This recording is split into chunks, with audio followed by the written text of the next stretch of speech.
Okay, hi team. I thought instead of writing lots and lots of documents or trying to catch you, each and every one of you, to go through what I'm hoping to see once we're all wearing masks out there, or you're wearing masks for cares, that I'd just quickly go through and do a quick demo of the face mask.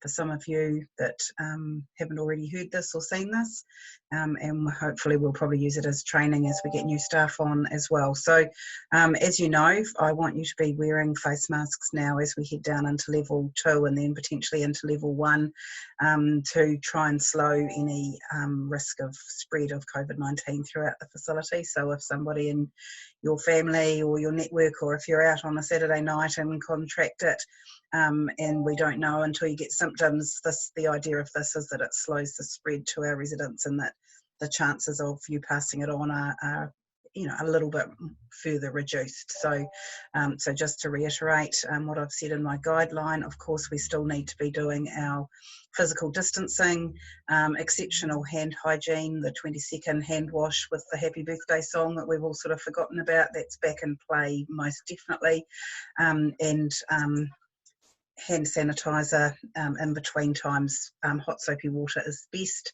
Hand sanitizer is good in between times, so use a good healthy mix. Okay, the old face mask. So what I want you to do is to be wearing a face mask if you're doing hygiene cares, feeding for the RNs, doing med rounds. So whenever you are going to be within that sort of 1 metre, 1 to 1.5 metre distance with the residents. What we see with our visitors is that mostly they're not wearing face masks correctly, despite us trying. We see face masks under chins, under noses, sitting on the bench. They pop it back on again to leave the room.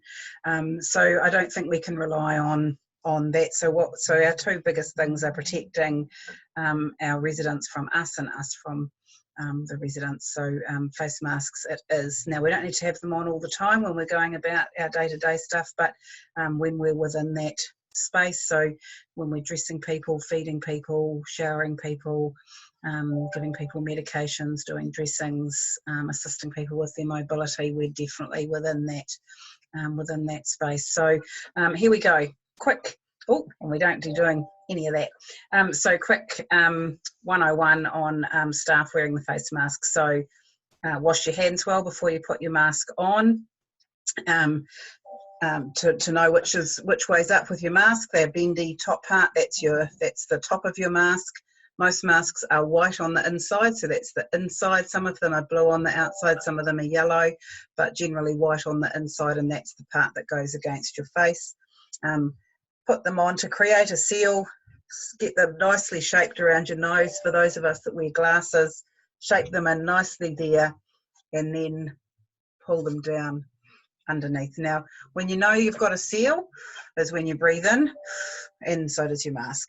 Okay, little bit of a gap at the edge, so there's a little bit of air that's not completely sealed, otherwise you're just rebreathing your own air the whole time, so we need a little bit of a gap there, but still a pretty good seal. So you've got your mask on. Now from this point on, normally when we're doing isolation, of course we only wear 1 mask per resident contact. We're taking the mask off as soon as we come out of the room, last part of our PPE off. For masks, when we're wearing them for protective measures rather than known cases, then it's quite acceptable that we can leave these masks on. They say up to 4 hours. I'm a heavy breather, a hot breather, so I can't imagine a mask would last on my face for 4 hours without becoming quite moist. So once they start feeling hot and moist, or not hot, but moist and wet, that's when they need to be changed. Now, once you've got these masks on, as I'm breathing in, any particles that are floating around are getting collected on the outside of the mask, and any big particles that I'm breathing out are collecting on the inside of my mask. So it was explained to me not very long ago by a microbiologist that a good way to think of these is to think of this mask as now sort of being contaminated. So if we thought of something contaminated like with feces, we wouldn't want to be touching it. Okay, so if you think of your mask as having contamination on the outside of what it's filtering coming in, and contamination on the inside, That's why we don't want to be touching it. But sometimes, of course, we get a scratch, we get a, we just accidentally adjust it. If you do that, immediately wash your hands, because your hands are then contaminated from what you've touched on your mask. Okay, so remember that. I don't want to see people wandering around the building like this, because you've now got any of that contaminated matter floating down your neck. You've touched your mask to take it up and down, and so we're touching at the mask. Contaminated, contaminated, contaminated. Okay, so we don't want to be doing that. We also don't want to be breaking that seal. So if for whatever reason you need to take your mask off, if somebody's not understanding you and you or you desperately need a drink of water, I don't want to see you doing this and having a glass of water. Okay, they come off. They come off. Now, they come off very gently, and we don't touch the inside of the mask because that's contaminated. We don't touch the outside of the mask, it's contaminated, and we don't flap them around and throw particles everywhere, just very, very gently, edge to edge, and into your rubbish bin, and then the hand sanitizer and clean again. Okay, so that's sort of quickly what I wanted to show you with the masks. That is how I expect to see them being worn. I don't want them in your pockets to put on later.